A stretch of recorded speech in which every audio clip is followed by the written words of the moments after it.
My house was destroyed by a devastating fire. At 65, I went to seek refuge at my son's place, but he turned me away, claiming his fiancée needed privacy. Desperate, I called my first love, a man I hadn't seen in 4 decades. When he opened the door to his mansion, he spoke just 3 words. "You finally came home." My life was changed forever, but before we continue, make sure you're subscribed to the channel and write in the comments where you're watching this video from. We love to know how far our stories travel. My name is Grace, and at 65 years old, I thought I had already experienced every kind of suffering life could throw at me. I was wrong. It all started on a Wednesday that seemed just like any other in Charlotte, North Carolina. I was in the kitchen fixing my afternoon coffee when I smelled something strange. I decided to check, thinking maybe I'd left something on the stove. When I opened the living room door, I was met by a wall of smoke so thick I could barely see through it.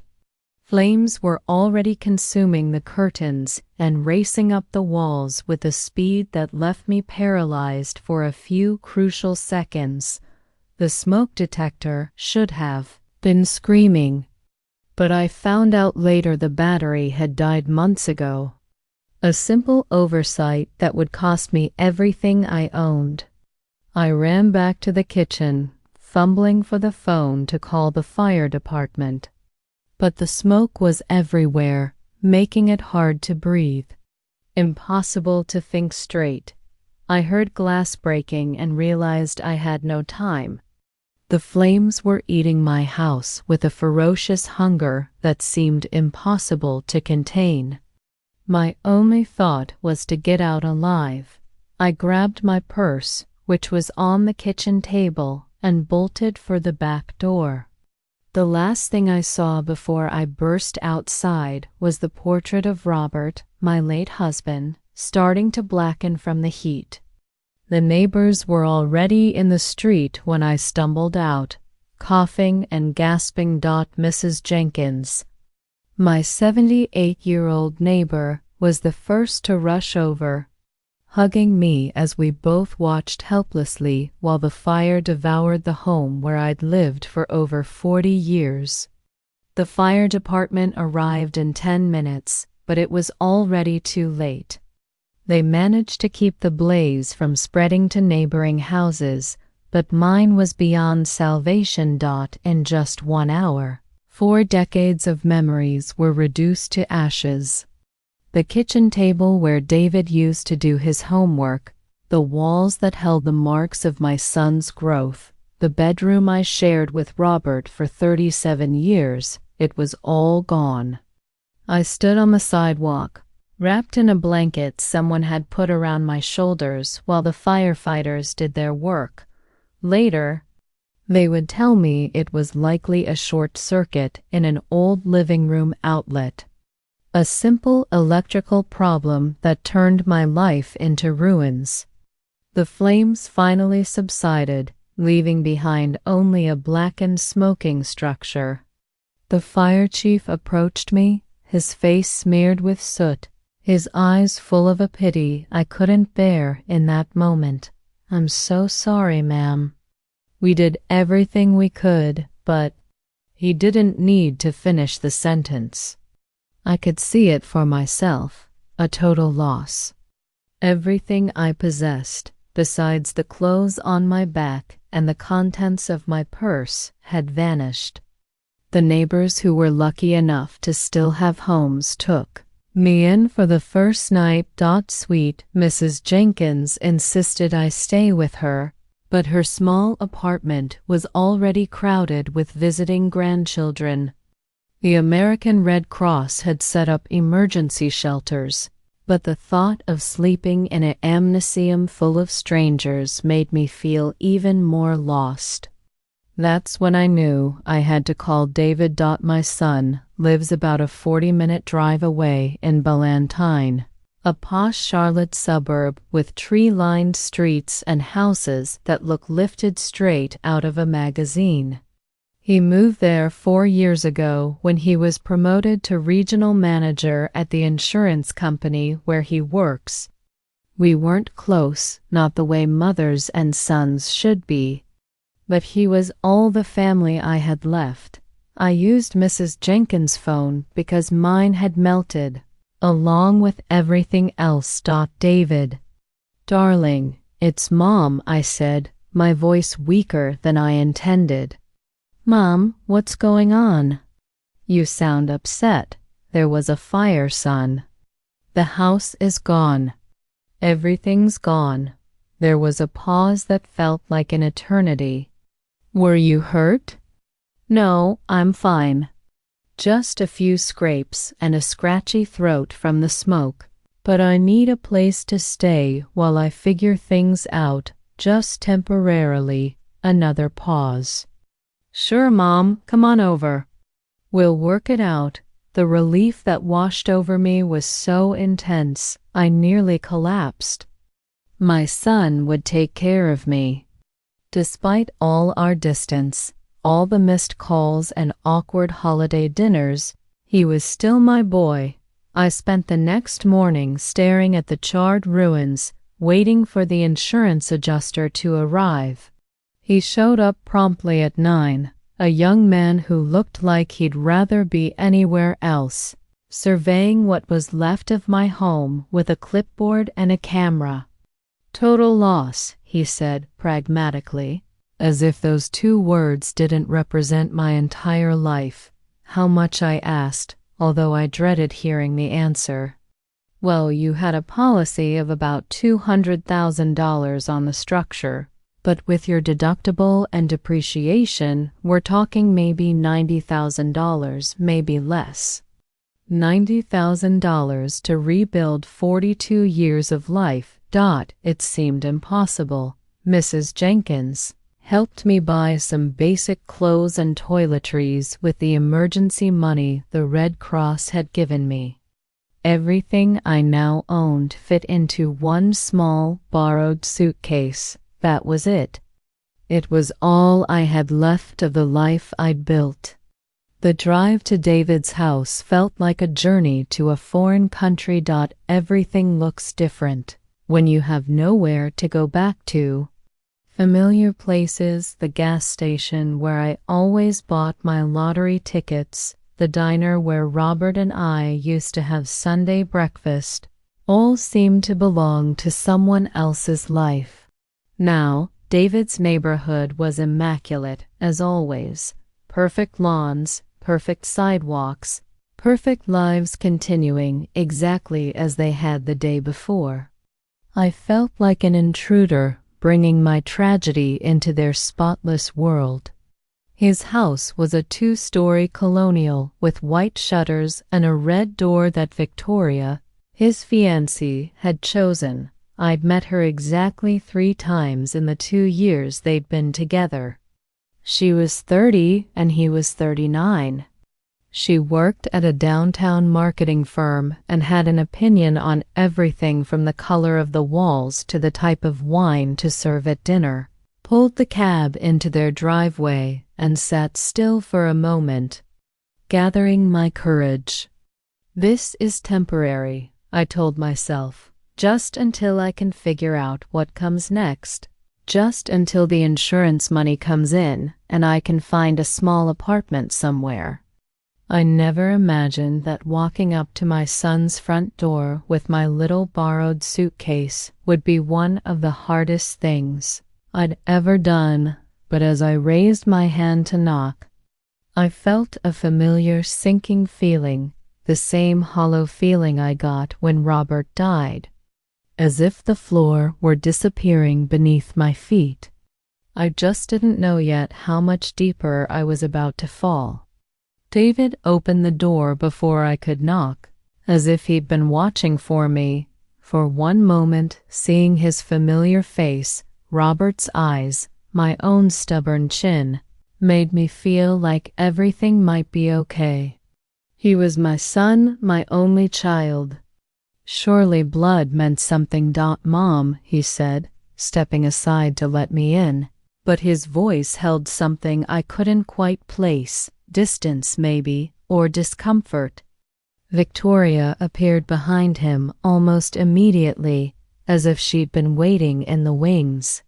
She wore white jeans and a silk blouse that probably cost more than I used to spend on a month's worth of groceries. Her brown hair was pulled back into one of those messy buns that somehow looked perfectly styled, and her smile was the kind that never quite reached her eyes. "Grace, how horrible about your house," she said, but she was looking at my ragged suitcase, not me. David told me what happened. I put my suitcase down in their pristine entryway, suddenly conscious of how I must look. My newly bought clothes, cheap and simple, seemed out of place against the polished marble of the hall. I could still smell the smoke clinging to my hair. Despite the shower I'd taken at Mrs. Jenkins' house. "It's just temporary," I said quickly, "just until I can get back on my feet." David and Victoria exchanged a glance, one of those wordless spousal conversations that excludes everyone else in the room. I'd seen Robert and I do the same thing countless times, but from the outside, it felt like they were shutting me out of a club I didn't know existed. "Let's sit down and talk," David said, guiding me into the living room. Their house was beautiful in the way magazine houses are beautiful. Everything matched, nothing was out of place. White furniture that looked like no one had ever actually sat on it. Glass coffee tables that reflected the light from windows, so clean they looked invisible. It was the kind of house you were afraid to touch anything in. I sat on the edge of the immaculate sofa, my new shoes firmly planted on the flawless hardwood floors. Victoria noticed and flinched slightly. "So what's the plan?" David asked, settling into the armchair across from me, not next to me on the sofa, where he could have put his arm around his distraught mother, but opposite me, as if we were conducting business. "Well, the insurance adjuster said it'll take a few weeks to process everything, maybe a month. I was hoping I could stay here until then, just until I find a small apartment or something." The silence that followed stretched, about 10 seconds longer than it should have. I watched Victoria's face change. I saw her jaw tighten, almost imperceptibly. She leaned over and placed her hand on David's arm, a gesture that looked supportive but was clearly possessive. "Mom," David began, and I knew from his tone that what was coming next would break my heart. "The thing is, Victoria and I have been talking, and we really value our privacy here. We work long hours, and this is our sanctuary, if you know what I mean." I blinked, not quite comprehending. "I wouldn't be in your way. I'd keep to myself. I'll help with cooking, cleaning. I won't be a bother." Victoria leaned forward, her voice soft but firm. "It's not about being a bother, Grace. It's about space.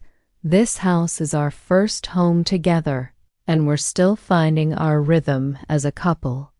"I'm his mother," I said, the words coming out sharper than I intended. "Of course you are," Victoria replied smoothly. "And that's why we thought you'd be more comfortable somewhere else. Somewhere you can have your independence while you rebuild." I looked at David, expecting him to contradict her, to remember that I was the woman who had stayed up with him through every fever, who had worked double shifts to pay for his college books, who had held his hand through his divorce 3 years ago when his ex-wife left him for her personal trainer. Instead, he nodded. Victoria single quotes right. Mom, we think you'd be happier with your own space. The words hit me like a physical punch. I actually felt my chest constrict, as if someone were squeezing my lungs. Happier, David? I lost everything yesterday, everything. And you think I'd be happier alone in a hotel room than here with my family? It doesn't have to be a hotel, Victoria said quickly. There are some lovely extended stay places near the mall, very clean, very safe, and they have little kitchenettes so you can cook for yourself.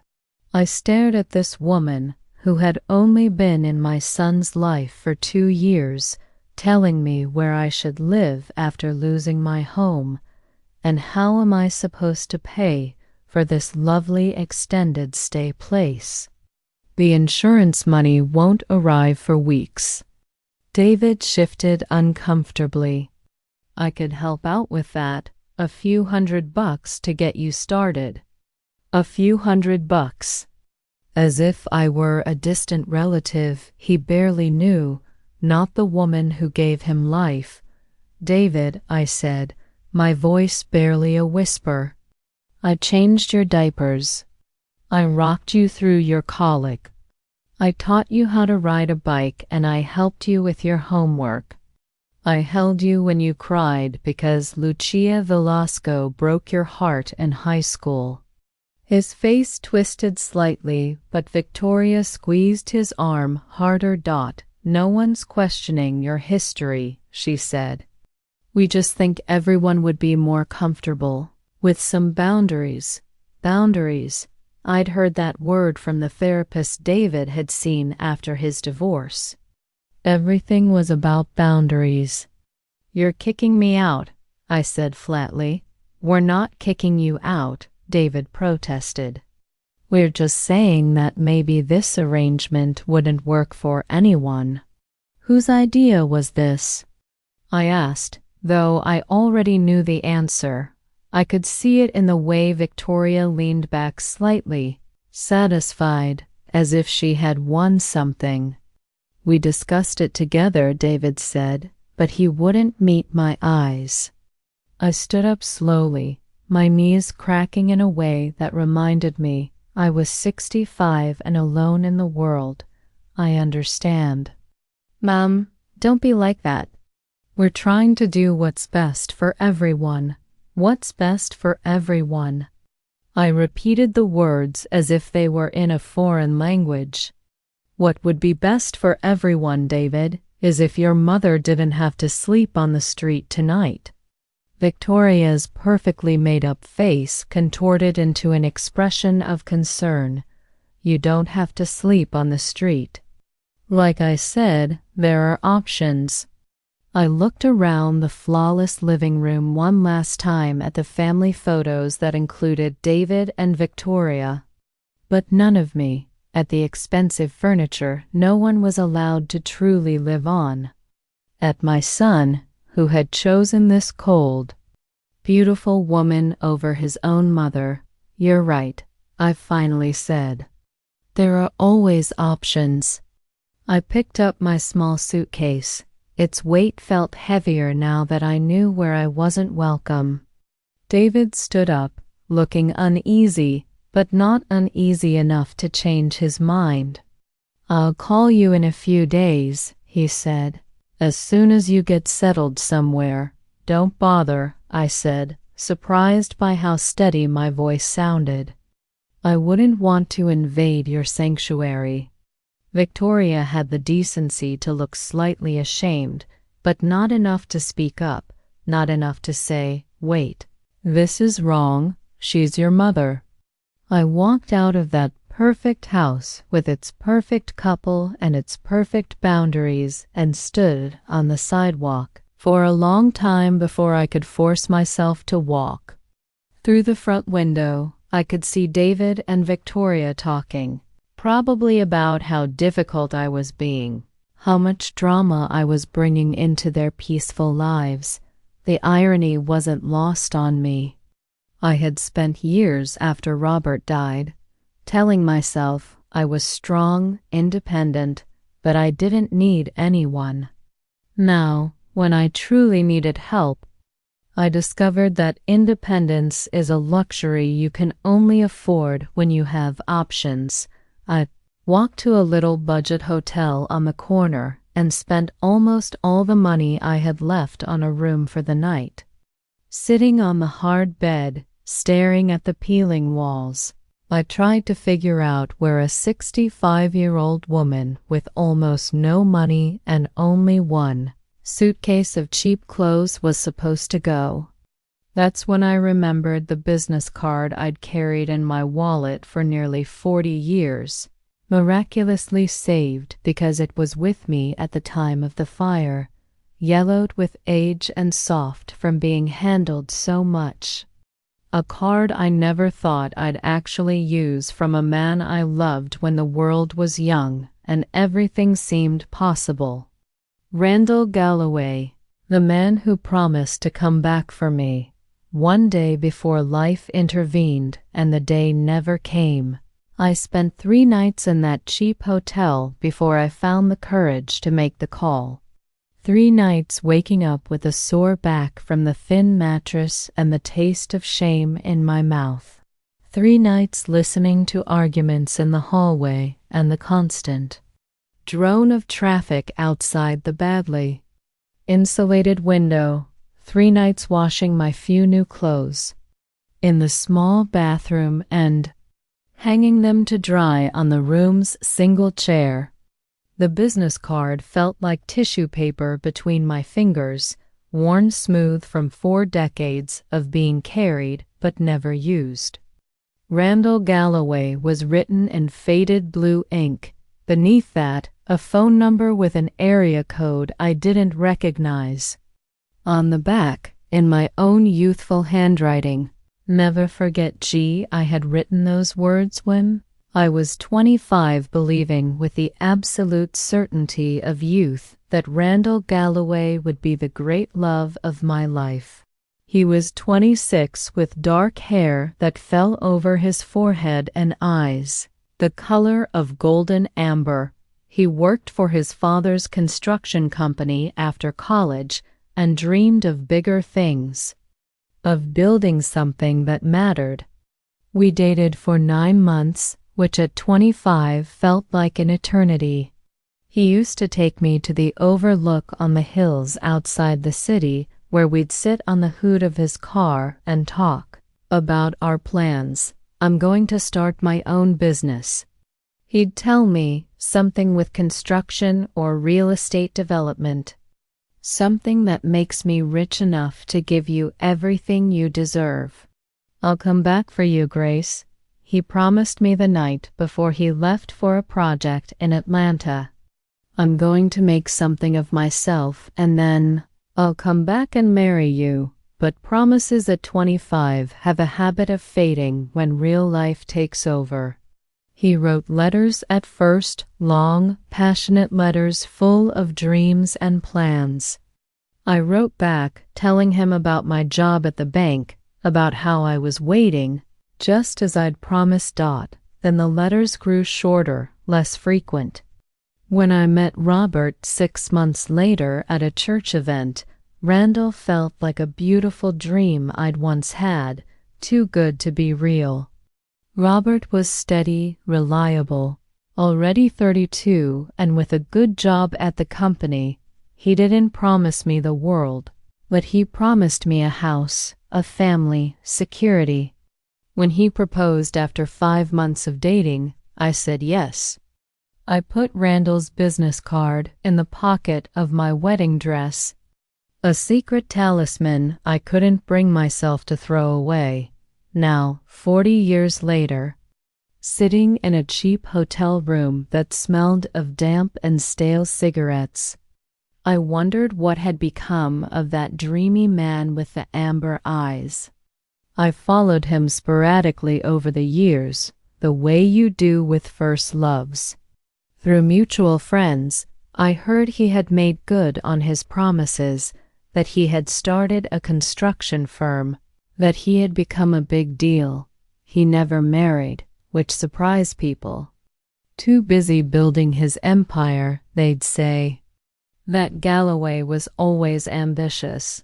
The last I heard, maybe 8 years ago, his company had expanded beyond North Carolina to Atlanta, Georgia, and Miami, Florida. Galloway Development, building shopping centers and office complexes. The young man from the construction firm had become the kind of man who wore expensive suits and made decisions that affected hundreds of people. What would that man want with a 65-year-old widow staying in a budget hotel with nothing but a suitcase of clothes from Target? The rational part of my brain said it was ridiculous, pathetic even. You don't call someone after 40 years because your life has fallen apart. You don't look up your young love when you're old, desperate, and have nowhere to go. But rational thought is a luxury when you're counting the quarters in your purse and trying to figure out if you have enough for one more night's stay. On the 4th morning, I couldn't take it anymore. My back ached from the hard mattress. The money was running out, and the hotel had already warned me they'd need the room for a booking coming in the next day. I sat at the room's little table, staring at the card, my hands trembling beyond just the morning chill. What would I say? Hello, Randall. Remember me? I'm homeless now. Can you help? The number on the card was probably disconnected, or it would ring through to some secretary who would politely inform me that Mr. Galloway was far too important to take calls from random women claiming to have known him in their youth. But what if it wasn't? What if he answered? My heart hammered as I dialed the number. Each digit felt like a step off a cliff. It rang once, twice. Galloway Development, Randall speaking. His voice was deeper now, molded by time and responsibility, but unmistakably his. After 40 years, I would have recognized it anywhere. I almost hung up, almost hit the end call button and went to find some other solution, but something in his tone, some warmth that seemed to cut through the phone and wrap around me like a blanket, made me speak. Randall, it's Grace Thorne. Well, I'm Grace Robert now, but I used to be Thorne. Silence. Long enough for me to think maybe the call had dropped. Or maybe he'd hung up. Or maybe he had no idea who I was. Then, Grace, just my name, said like a prayer or a wonder, as if he couldn't believe it.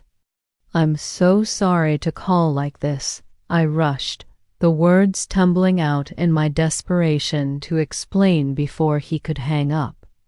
I know it's been a long time and I probably shouldn't be calling, but I just didn't know who else to turn to. Where are you? He interrupted, his voice sharp with concern. I'm in Charlotte, at a hotel called the Rest Stop, and I know this sounds crazy, but my house burned down last week. I lost everything, and my son doesn't want me to stay with him, and I have nowhere to go. The words spilled out in a torrent, each one harder to say than the last. Admitting that your own son had rejected you was like admitting you had failed at the most fundamental part of being human. Give me the exact address, Randall said, his voice now entirely professional. I'm coming to get you. You don't have to do that. I don't know why I called. I guess I just needed to hear a friendly voice. Grace? His tone allowed no discussion. Tell me where you are. I'm walking to my car right now. Over the phone, I could hear the sound of a door closing, an engine starting. He was really coming. This man I hadn't spoken to in 40 years. was dropping whatever important business he was doing to rescue me from a budget hotel. I gave him the address, my voice barely a whisper. "Randall, I'm not the girl you remember." "Neither am I," he said, and I could hear the smile in his voice. "But I've been waiting 40 years for this call." After we hung up, I spent the next hour packing my few belongings, alternating between panic and disbelief. What was I doing? What were we doing? This was insane. You couldn't just pick up a relationship after 4 decades, like you were continuing a conversation from yesterday. But as I looked out the hotel window, waiting for a car I wouldn't recognize, carrying a man who might not recognize me, I felt something I hadn't felt since before the fire. Hope. Maybe it was foolish hope. Maybe it would lead to more disappointment, more heartbreak, but it was hope nonetheless. And at 65, with nothing left to lose, hope was worth the risk. At 10:45 on the dot, a silver Mercedes pulled up in front of the hotel, gleaming and polished against the worn backdrop of the street. I peered out the window as the car parked, my heart beating against my ribs like a bird trying to escape its cage. The windows were tinted, so I couldn't see inside, but something deep in my chest told me it was him. The engine shut off, and the driver's side door opened. Even after 40 years, even with gray hair and lines around his eyes, even carrying the weight of decades I hadn't shared with him, I recognized him immediately. Randall Galloway stepped out of that car as if he were stepping out of my dreams. And as he looked up at the window where I stood, the years crumbled away between us as if they had never existed.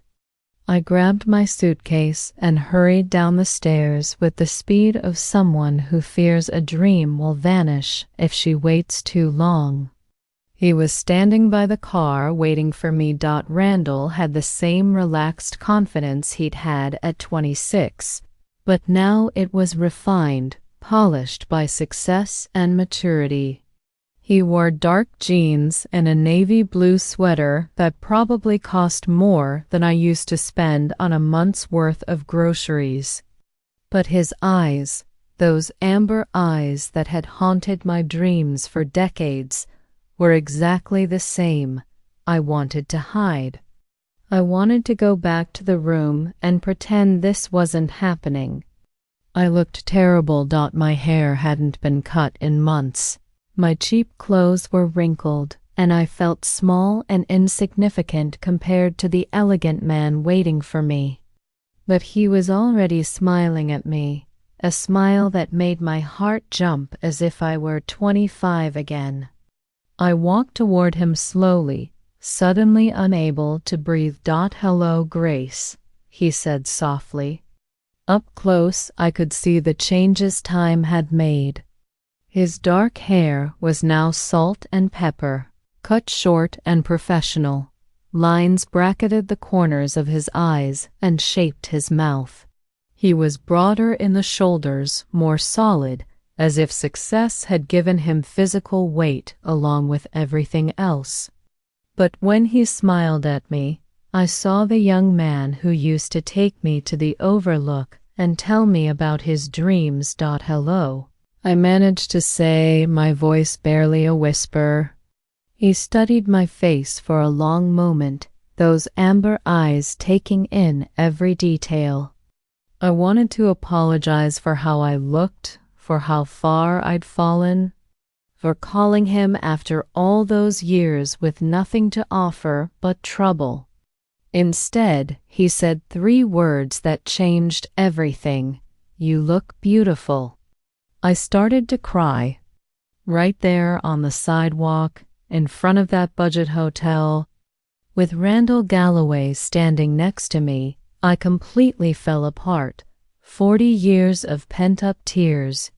4 days of uncertainty and despair. A lifetime of being told I wasn't enough. It all came out in ugly, gasping sobs that I couldn't control. He didn't say anything else. He didn't try to shush me or tell me everything would be fine. He simply took my suitcase with one hand and wrapped his other arm around me as I collapsed against his chest. He smelled of expensive cologne and clean laundry, of success and stability, of everything I had lost and everything I never had. His sweater was soft against my cheek and his arms were strong around my trembling shoulders. "I'm sorry," I choked against his chest. "I'm sorry, Randall. I shouldn't have called. I shouldn't drag you into this mess." He murmured, his hand stroking my back. "You should have called years ago, when the tears finally subsided." I pulled away to look at him, embarrassed by the damp patch I'd left on his expensive sweater. "I must look like a disaster." He reached out and wiped a tear from my cheek, his touch gentle as a whisper. "You look like someone who has been through hell and survived it." "That's not a disaster, Grace. That's strength." I laughed, but it came out shaky and bitter. Strength. I'm 65. I'm staying in a dive hotel because my own son doesn't want me. That's not strength. That's pathetic. His jaw tightened, and for a moment I saw a flash of the anger he was trying to hide. "Your son is a fool. You don't know him. I don't need to know him." "I know you." He paused, his hand still resting lightly on my shoulders. "Or at least I knew you." And the Grace Thorne I knew would never turn away someone in need, especially family. The way he said my maiden name, as if it were something precious he'd kept all these years, made my chest ache with longing for the woman I used to be. "That was a long time ago," I said. "I'm not that girl anymore." "Maybe not," he agreed, "but I'd like to meet the woman she became." He put my suitcase in the trunk of his luxury car as if it were treasure, not a cheap bag containing everything I had left in the world. As he opened the passenger door for me, I was momentarily stunned by the unreality of the situation. The morning of the fire, I had a house, memories, a life built over decades. Now I was getting into the car of a man I hadn't seen in 40 years, with no idea what came next. "Where are we going?" I asked as he started the engine. "Home," he said simply. The drive took almost an hour, passing through increasingly wealthy neighborhoods until we reached an area I'd never seen before. Rolling hills dotted with properties hidden behind stone walls and iron gates, trees that looked like they'd been professionally placed, mailboxes that probably cost more than most people's cars. Randall turned into a long driveway marked only by a small brass plaque that read Galloway. The drive curved through mature trees and manicured gardens before opening into a circular entrance in front of a house that took my breath away. It wasn't flashy or ostentatious. It was elegant in the way that real money is elegant, subtle, confident, built to last. Stone and wood with tall windows that caught the afternoon light, and a porch that invited you to sit and stay a while. "Randall," I whispered, looking at this monument to everything he had achieved. This is incredible." He parked the car but didn't get out right away. Instead, he sat there, looking at the house as if he were seeing it through my eyes. "It's too big," he said quietly. "It always has been. I built it thinking I'd fill it one day, but—" He shrugged. a gesture so familiar it made my heart ache. Some dreams don't work out the way you planned. You never married? The question slipped out before I could stop it. He turned to look at me, his expression unreadable. I came close a couple of times, but something was always missing. He paused for a beat, then said simply, "You." The word hung between us in the silent car, charged with 40 years of what-ifs and could-have-beens. I wanted to ask what he meant.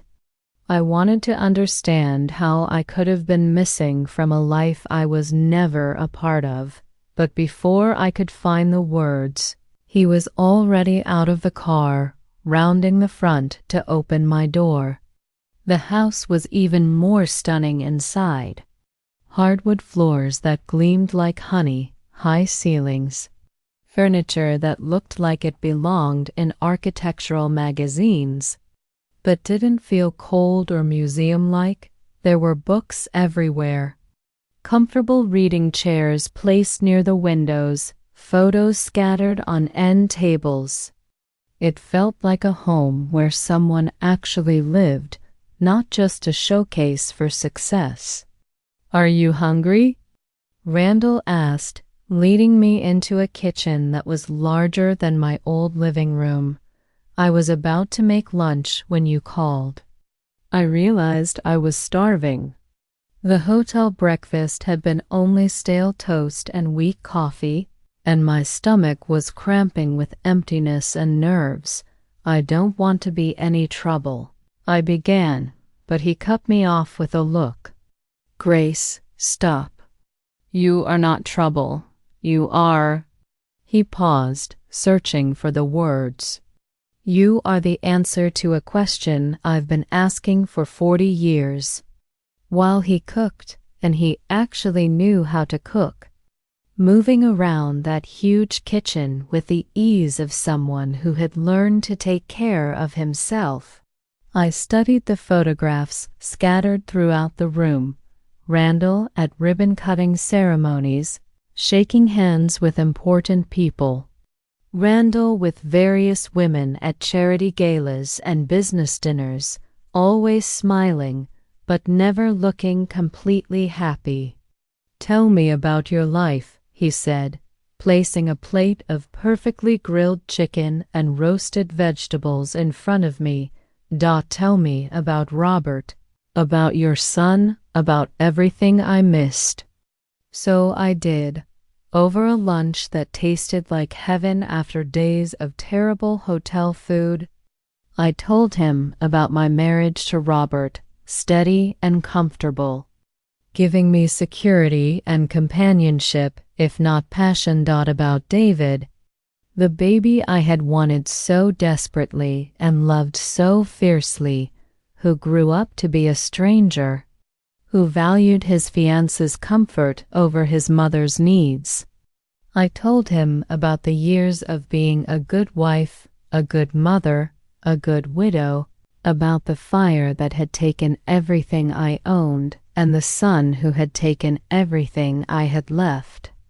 Randall listened without interruption, his amber eyes never leaving my face. When I finished, he was silent for a long moment. "I'm sorry," he finally said. "I'm sorry about Robert, about your house, about your son, but I'm not sorry that you called me. Why?" The question came out smaller than I intended. He reached across the table and took my hand in his, still strong, still gentle, still able to make my heart race after all these years.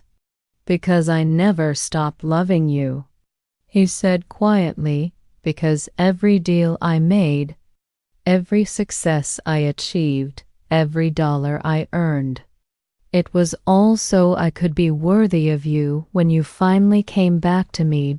Randall, I know this sounds crazy. I know 40 years is a long time and we're different people now. But when I heard your voice on that phone today, it was like the missing piece in my life finally clicked into place. I looked at our joined hands, his tanned and well-kept, mine worn by work and showing every day of my 65 years. "I'm not the girl you remember. You're better," he disagreed. "You're real. You've lived and loved and lost and survived." That 25-year-old girl was beautiful, but she was only potential. You are the woman that potential grew up to be. The words settled around my heart like a warm blanket, healing wounds I didn't even know I was still carrying. For the first time in longer than I could remember, I felt seen, not as someone's mother or someone's wife or someone's burden, but as myself. "What happens now?" I asked. Randall smiled, that same devastating smile that made me fall for him when the world was young. "Now, we figure out what the rest of our lives look like together, if you'll have me." As I sat in his beautiful kitchen, filled with good food and possibility, I realized that sometimes the fire that destroys your old life is just making room for the life you were always meant to have. Living with Randall was like discovering a version of myself I had forgotten existed. The first week was strange, tiptoeing around each other like polite strangers sharing space. He gave me the entire guest suite of his house, a room larger than my old living room, a private bath with a tub that could fit 2 people, and a small sitting area overlooking his gardens. I felt like I was staying in a luxury hotel, afraid to touch anything or leave too much evidence of my presence. But Randall was patient, the way successful men learn to be, and gradually I started to relax. He had a housekeeper, Maria, who came 3 days a week, but on the other days I found myself cooking for him. It started small, making coffee in the morning, preparing simple lunches, but Randall appreciated everything with the enthusiasm of someone who had eaten buffet food and restaurant meals for decades. "This is incredible," he said one evening, savoring the chicken and dumplings I'd made using my grandmother's recipe. "I haven't had a home-cooked meal like this in years." "It's nothing fancy," I protested. But inside I glowed. When was the last time anyone had truly appreciated my cooking? David used to complain that I made the same 5 dishes over and over. Victoria once suggested I try more contemporary flavors for family dinners. Randall shook his head. "It's perfect." "You're perfect." That word perfect should have made me uneasy. I was 65 with gray roots showing and expression lines that had become permanent grooves. My hands were spotted with age, my body soft in places that used to be firm. I was anything but perfect. But when Randall looked at me, I saw myself reflected in his eyes as someone beautiful, someone worthy of love and attention and gentle care. We fell into routines that felt as natural as breathing. We ate breakfast together on the back porch, where Randall read business reports and I watched the birds at his elaborate feeders. We took afternoon walks around the property, where he showed me the gardens he'd planted himself and the greenhouse where he grew orchids as a hobby. The evenings were for talking. We had 40 years to catch up on, and we did it slowly, carefully, like archaeologists examining precious artifacts. I told him how hard it had been to lose Robert, about the emptiness of the house in the months afterward, about how I had to force myself out of bed every morning, about the loneliness of widowhood. The way people treat you like half a person once your husband is gone. He told me about his business, how it had grown from a small construction company to a development empire with projects in 3 states. About the women he dated over the years, smart, accomplished women who looked perfect next to him at charity galas, but who never made him feel whole. There was one woman, he said one night as we sat near his fireplace, the rain drumming against the windows. Elena, she was an architect, brilliant, beautiful. Everyone said we were perfect for each other. I felt a pang of jealousy that surprised me with its intensity. What happened? I proposed, he said quietly. On Christmas Eve 5 years ago, big show, restaurant overlooking the city, expensive ring, everything she said she wanted, and she said yes. We planned the wedding for the following summer, but as the date got closer, I kept having this feeling that something was wrong. Not with her. She was everything anyone could want in a wife, but with me. He paused, staring into the fire. The night before the wedding, I called it off. Randall, no. What did you tell her? The truth. He looked at me, his eyes serious. That I was still in love with a woman I'd met 40 years ago, and it wouldn't be fair to marry her while my heart belonged to someone else. The words hit me like a physical blow. You canceled your wedding for me, for the memory of me, for the possibility that someday, somehow, I might need you and you would be here waiting. I looked at this successful, handsome man who could have had anyone and tried to process what he was telling me. This is crazy, I said. It is. He leaned forward, taking my hands in his. It's crazier that you kept my business card in your wallet for 40 years. He was right. Sure, we were both crazy. We were both living with the ghosts of what might have been. But somehow, against all odds, our particular brand of crazy had brought us back together. 3 weeks after my arrival, David called. I was in Randall's kitchen making dinner and humming to myself. Actually humming something I hadn't done in years. When my phone rang, David's name on the screen made my stomach clench with familiar anxiety. Hello, dear, I said, trying to keep my voice neutral. Mom, his tone was odd, carefully controlled. I've been trying to call you. Your phone keeps going straight to voicemail. That was true. I'd been screening my calls, not ready to deal with whatever guilt or obligation David might try to impose on me. I've been busy. Busy doing what? I heard you checked out of the hotel weeks ago. Where are you living? I looked around Randall's beautiful kitchen, at the fresh flowers he'd brought home that morning, at the expensive wine glasses on the counter. I'm staying with a friend. What friend? Mom, you don't have friends with money.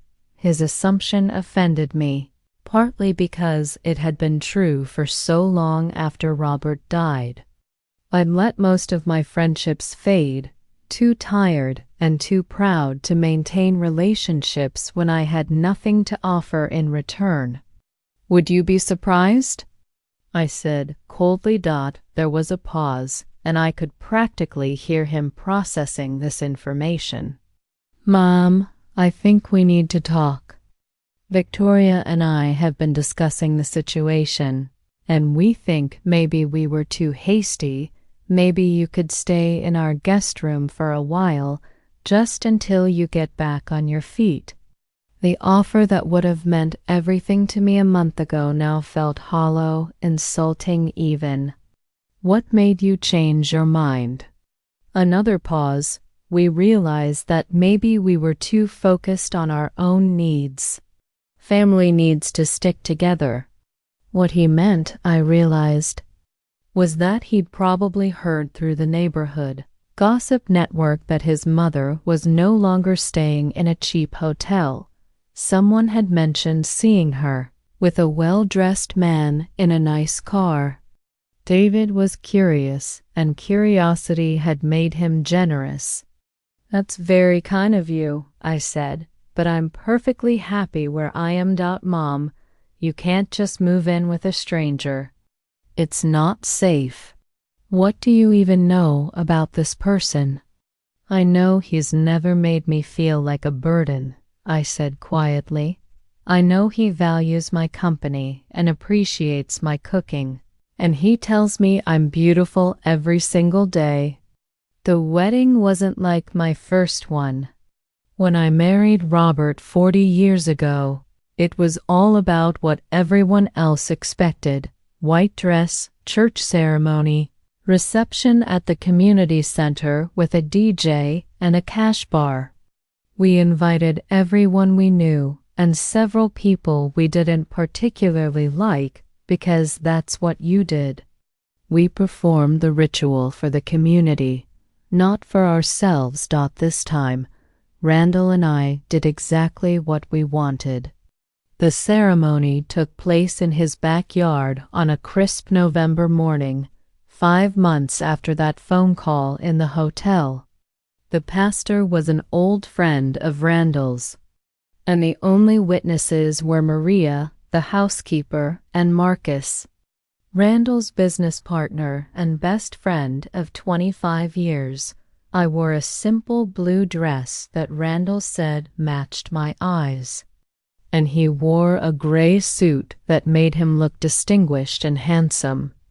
No fuss, no fanfare, no stress of impressing anyone, just two people who had found each other again after 4 decades, promising to spend whatever time they had left together.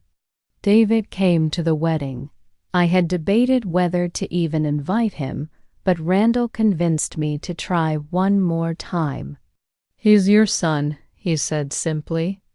"You'll regret it if you don't give him a chance to make it right. So I called him 2 weeks before the ceremony. "Randall and I are getting married," I said flatly. "November 15th at 2 o'clock. You're welcome to come, but Victoria is not invited." He showed up alone, looking uncomfortable in a suit that probably cost more than my monthly grocery budget. He shook Randall's hand politely. He made polite small talk and even managed a strained smile when the pastor declared us husband and wife. But I could see the calculation in his eyes, the way he took inventory of Randall's house, his car, the obvious markers of wealth. This morning I woke up in Randall's arms, in my husband's arms, in the room that became ours, in the house that became our home. Sunlight streamed through the windows overlooking the gardens we tend together, and I could smell the coffee Randall makes every morning before I wake up.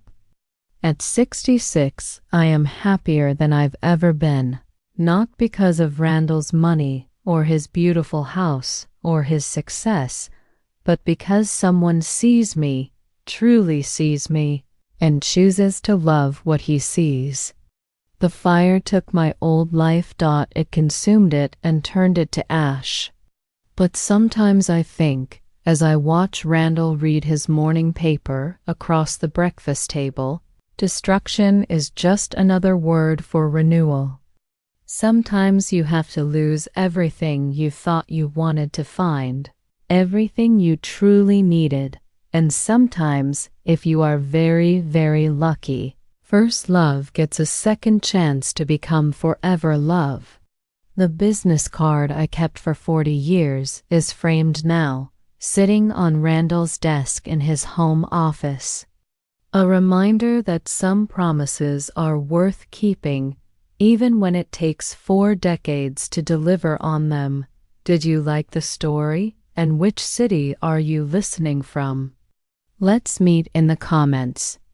If you liked the story, you can support me by sending a super thanks, so I can keep bringing more stories like this. Thank you so much for your sweet support. I'm looking forward to your comments on the story. On the screen, you can see 2 new live stories that I highly recommend. There's so much more on my channel. Don't forget to subscribe. See you in the next live story. With love and respect. Did you like the story, and which city are you listening from? Let's meet in the comments. If you liked the story, you can support me by sending a super thanks so I can keep bringing more stories like this. Thank you so much for your sweet support. I'm looking forward to your comments on the story. On the screen, you can see 2 new live stories that I highly recommend. There's so much more on my channel. Don't forget to subscribe. See you in the next live story. With love and respect.